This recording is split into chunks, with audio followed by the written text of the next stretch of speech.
नमस्कार, आप देख रहे हैं डॉक्टर साहिब आपके साथ मैं हूं मुस्कान। दर्शकों, आज के इस एपिसोड में हम बात करेंगे ट्यूबरक्लोसिस के बारे में। हम ये जानेंगे कि ये ट्यूबरक्लोसिस कितनी गंभीर बीमारी है और साथ ही साथ अगर किसी को हो जाता है तो इससे कैसे बचाव किया जा सकता है। और इसी पे खास बातचीत करने के लिए आज हमारे साथ मौजूद है डॉक्टर दिवाकर तेजस्वी। आपको बता दें कि बिहार के जाने माने फिजिशियन है। सर नमस्कार, बहुत बहुत स्वागत है जी, आपका। बहुत धन्यवाद आपका। सर, आपसे जानना चाहेंगे कि हम देख रहे हैं कि ट्यूबरक्लोसिस एक गंभीर बीमारी है और इससे कहीं न कहीं बचाव के लिए भी बहुत सारे योजनाएँ चलाई जा रही है सरकार द्वारा भी, और अलग-अलग जगह पे इसके लिए प्रोग्राम भी किया जाता है ताकि लोगों को इसकी जानकारी हो और जागरूकता फैले लोगों में। आपसे जानना चाहेंगे कि अगर पहले तो आप ये बताएँ कि ट्यूबरक्लोसिस कैसी बीमारी है? किसी को हो जाए तो कैसे बचाव किया जा सकता है? इस तमाम चीज़ों के बारे में आपसे जानना चाहेंगे। जी देखिए, टीबी एक सबसे महत्वपूर्ण पब्लिक हेल्थ चैलेंज के रूप में जो भी बीमारी आई है ह्यूमन बीइंग के बीच में, उसमें ट्यूबरकुलोसिस एक है।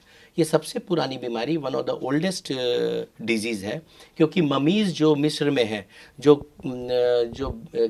कई हजार पूर्व बिफोर क्राइस्ट, उस बॉडी में भी ट्यूबरकुलोसिस बैक्टीरिया के अंश मिले हैं। तो ये इतनी पुरानी बीमारी है और अभी भी ये नंबर 1 पब्लिक हेल्थ प्रॉब्लम के रूप में है।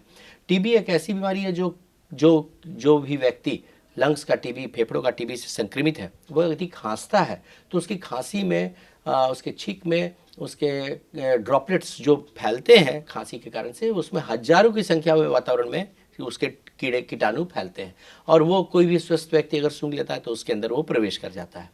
तो टीबी जब प्रवेश कर जाता है तो ये किसी भी अंग को प्रभावित करता है। टीबी ब्रेन का भी हो सकता है।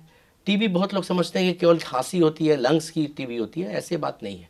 ब्रेन का टीबी, आंखों का टीबी, चमड़े का टीबी, फेफड़ों का टीबी, पेट का टीबी, हड्डियों का टीबी, रीढ़ का टीबी, किडनी का टीबी, जोड़ों का टीबी, कोई ऐसा अंग नहीं है जिसमें टीबी नहीं होता है।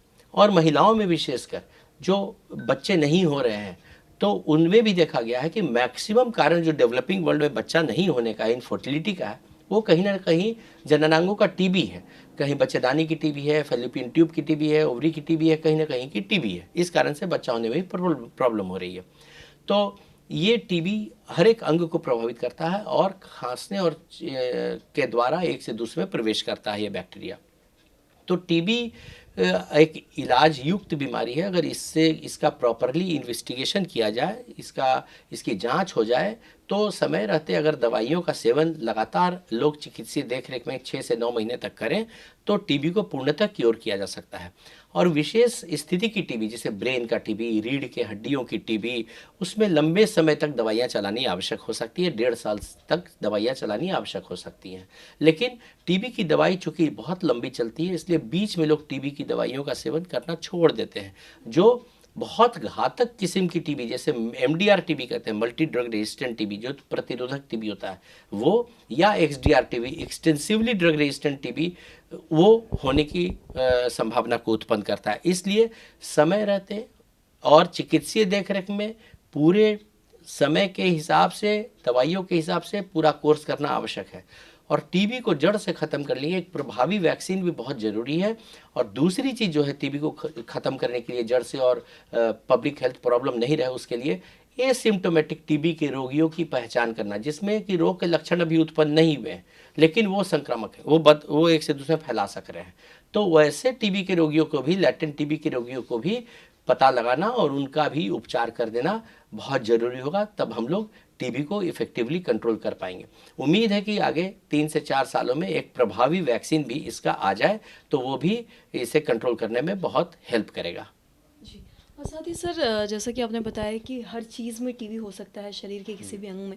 तो ऐसे इसको लोग समझ कैसे सकते हैं कि कहीं ना कहीं हमें इस टीबी हो रखा है? देखिए, जिस अंग का टीबी होता है उस अंग के सिम्टम्स प्रोड्यूस होते हैं। जैसे ब्रेन के अंदर का टीबी है तो सर में तेज़ दर्द होगी, अकड़न होगी, कभी कभी चमकी आएगी, सर के दर्द से उल्टियाँ लगेंगी, भूख नहीं लगेगी। फेफड़े का टीबी है तो खांसी आएगी, बलगम आएगा, फीवर, लो ग्रेड का फीवर आता है इसमें, और बलगम में कभी कभी लाली भी आती है, ब्लड भी आ सकता है। और इस पेट का टीबी है तो उसमें भूख कम लगेगा, पेट में दर्द रहेगा, वजन घटना शुरू हो जाता है। हड्डियों की टीबी है तो रात में दर्द बहुत तेज रीढ़ में और पीठ पर होती है, इसे नाइट क्राई कहते हैं हम लोग। ये सब चीज़ें अलग अलग अंगों की टीबी के लक्षण होते हैं और ये सब लक्षण हैं तो तुरंत में जांच पड़ताल करा लेनी चाहिए। सर बहुत बहुत शुक्रिया तमाम जानकारी देने के लिए। बहुत धन्यवाद आपका। तो आशा करते हैं दर्शकों की ये जो तमाम जानकारी है आपके लिए लाभदायक रही हो। तो आज की इस वीडियो में इतना ही। अगर आपने अब तक हमारे चैनल को सब्सक्राइब नहीं किया तो तुरंत कर ले, साथ ही हमारे फेसबुक पेज को लाइक करें। वीडियो देखने के लिए आपका धन्यवाद।